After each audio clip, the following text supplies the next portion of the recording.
We are going to solve a classic DSA problem called stock span problem, or what we are calling is the possible buy number of possible buys. Okay. F- Um, so I'll explain the question, walk through the code step by step, and also analyze the time and space complexity so you get the full picture. Okay. So let's start. So here's the problem. Okay, problem one. Okay, so we are given with a series of n daily stocks price, okay, for each day, and we want to calculate the how many consecutive previous day could have bought the stock without losing money. So we call this value PV, or possible buys. Okay. So now formally, for day I, PVI is the maximum number of consecutive days uh, just before day I, where the price on the day I is greater than or equal to those previous prices. For example, consider 100, 80, 60, 70, 60, 75, 85. Okay, so the span for each day would be 1, 1, 1, 2146. Okay, so in the last day the price is 85.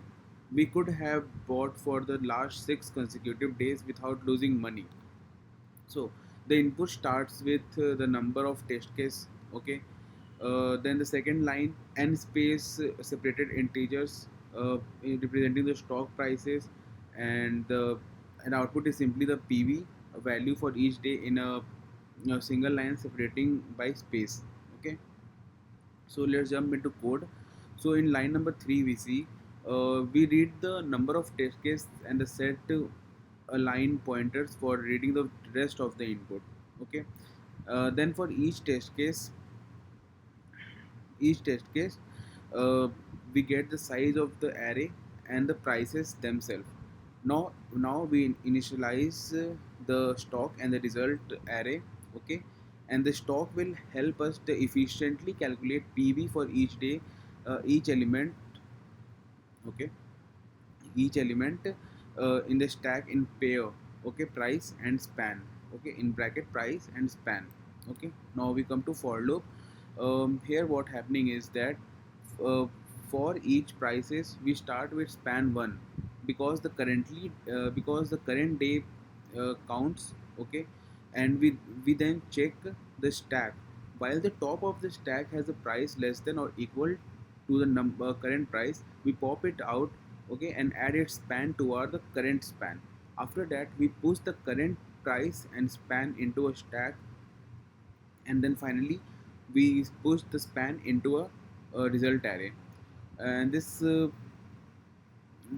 and the and at the end, at each test case we simply print the result.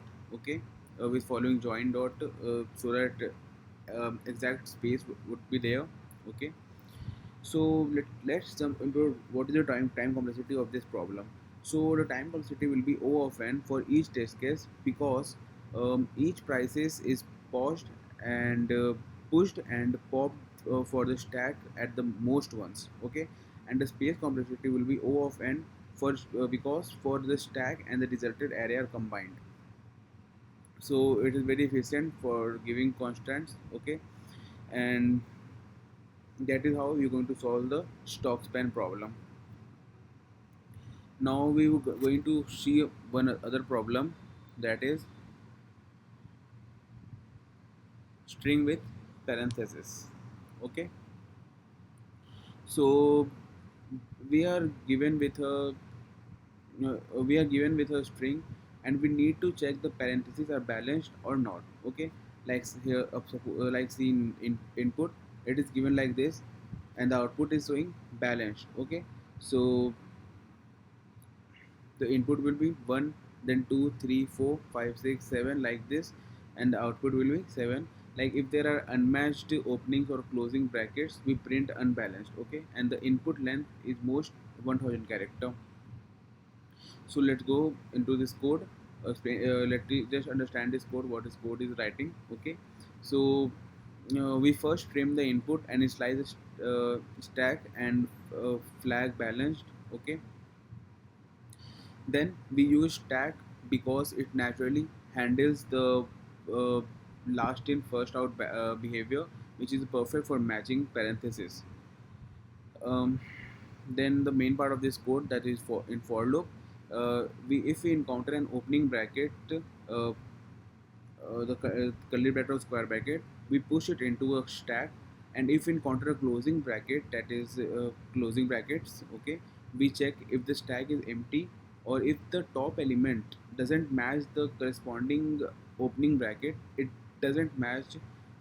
If it doesn't match the match, we mark balanced equals to false, okay, and break, because we already know it's unbalanced.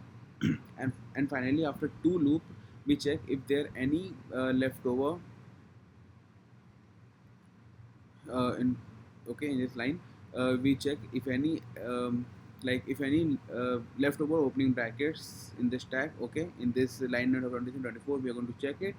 And if the stack is empty and balanced is still true, then all the parentheses matched correctly, and so we print balanced, otherwise we print unbalanced.